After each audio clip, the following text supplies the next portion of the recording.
Welcome back to the War on Truth. Our mandate, the pursuit of justice, demands that we apply our framework not just to the smoke-filled rooms of power, but to the pristine, white labs of science and public health. The official narrative tells us that in the world of public health, there is no controversy. The science is settled. The argument is over. Anyone who asks questions is labeled with the ultimate insult, a conspiracy theorist. But our series is about dissecting that weaponized word. We saw the destruction of law at the JFK assassination and the destruction of finance and intelligence at 9/11. Today, we ask, has the pursuit of truth been replaced by the destruction of the scientific method? The specific controversy has never been about the efficacy of vaccines. It has always been about the preservative, Thimerosal, which contains mercury. Mercury is a well-known neurotoxin. Getting it on your skin or inhaling its fumes can cause devastating, irreversible neurological damage. The official narrative says that blending it with vaccines and injecting it directly into the body is perfectly safe. The evidence for this safety is presented with the same closed-off, authoritative language we heard from the Warren Commission and the 9/11 inquiry. It is the same playbook: the destruction of evidence, the silencing of witnesses, and the demand that you look only at the one angle we permit you to see. The CDC's own website at one point referenced a study authored by these scientists, the 2007 Thompson study, to assure the public that vaccines do not cause autism. This was their number one reference link. This is where we apply the test of Errant Data. The study's abstract, reading directly from the source, stated, "We enrolled 1,047 children and administered standardized tests assessing 42 neuropsychological outcomes. We did not assess autism-spectrum disorders. We detected only a few significant associations with exposure to mercury from Thimerosal." So hold on. To tell the public vaccines do not cause autism while citing a study that explicitly did not assess autism spectrum disorders is an act of obfuscate and obstruct. Furthermore, they concede they found significant associations with mercury exposure. When we drill down into the data from the Thompson study, the associations the CDC downplayed became a serious contradiction. They did not assess autism spectrum disorders, but they did show a link between the Thimerosal and the symptoms of autism. The study found higher prenatal exposure to mercury was associated with poorer performance on the test of backward recall. Higher exposure during the first 28 days of life was associated with significantly poorer performance on speech articulation. For boys, higher exposure was associated with poorer performance on the parental rating of behavioral regulation and a higher likelihood of motor and phonic tics.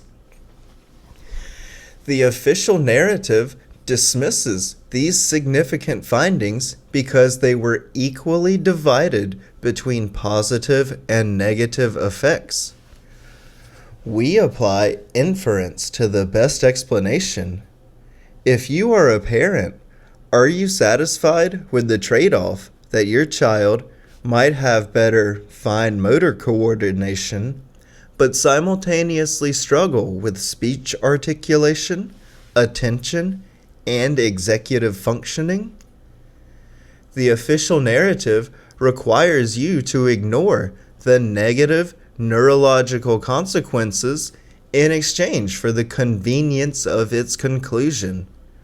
The fact that the known neurotoxin mercury is associated with negative neurological outcomes is the simpler, more coherent explanation than the official insistence that all is fine.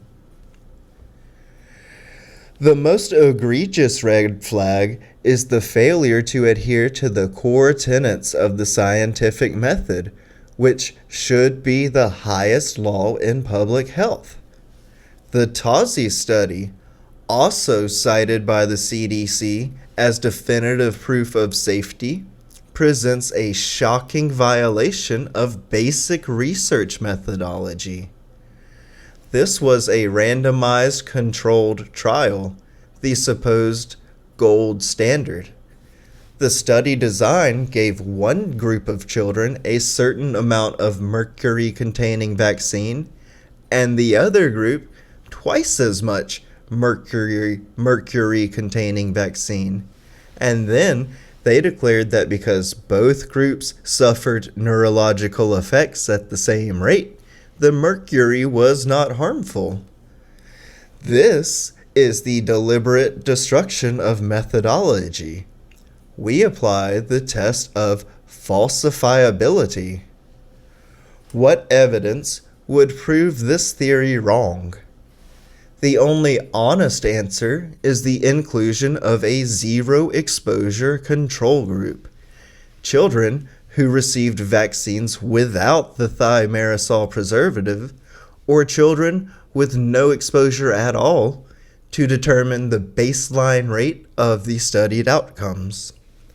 The researchers rationalized the exclusion of a zero exposure controlled group as unethical because it would withhold vaccines. And yet, as we know, there are millions of children around the world whose immunization schedules vary greatly, or who receive no exposure to Thimerosal. The failure to track these existing populations demonstrates a profound lack of scientific curiosity and a refusal to allow the hypothesis to be falsified. It is a refusal to allow light into the evidence chain. It is, like the Pentagon footage, the intentional hiding of the control group needed to test the official claim. Finally, we examine scale and plausibility. Autism was once described as exceedingly rare.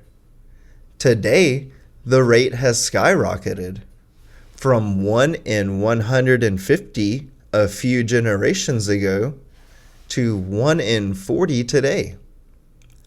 While improved diagnostics undoubtedly play a role, the fact that this exponential increase parallels the exponential increase in the recommended vaccine schedule demands critical investigation, not knee-jerk dismissal.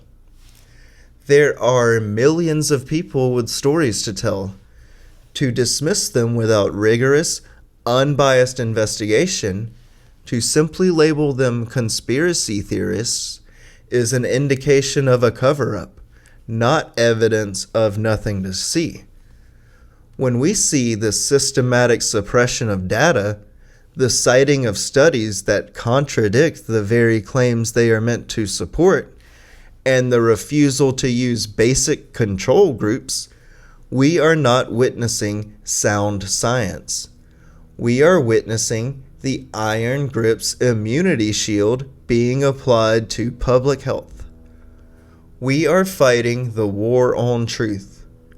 We are providing the tools to reclaim your consent and demand that our institutions adhere to the highest standard, the mandate of justice.